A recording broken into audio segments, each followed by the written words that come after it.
What do robots eat? Robots need energy to function. Their food is the power source that gives them the strength to move and do their jobs, and the choice of this energy depends entirely on their purpose and where they operate. The most common form of energy is electricity. Mobile robots like vacuum cleaners or exploration robots are powered by rechargeable batteries, primarily lithium-ion. This gives them the autonomy to move freely without cables.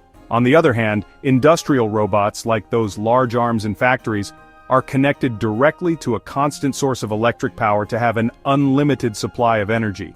But when extreme force is needed, robots use pneumatic and hydraulic systems.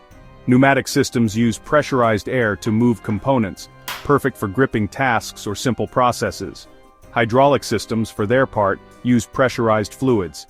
These are ideal for the largest and heaviest robots that need to lift objects weighing tons, such as in construction or mining.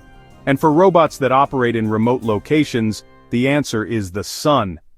Space exploration rovers like NASA's Perseverance have solar panels that convert sunlight into electricity, giving them the energy they need for their long missions. Although it's less common today, some large autonomous vehicles and heavy machinery can run on fossil fuels like gasoline or diesel to power their internal combustion engines.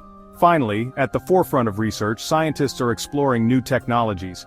In soft and bio-inspired robotics, they're experimenting with robots that use chemical reactions or even biofuels to generate movement, imitating living organisms. This could allow for greater autonomy and a more natural integration with their environment. In short, a robot's food is as diverse as its own jobs. Whether it's from electricity, air fluids, or even sunlight, its power source is what really makes it work.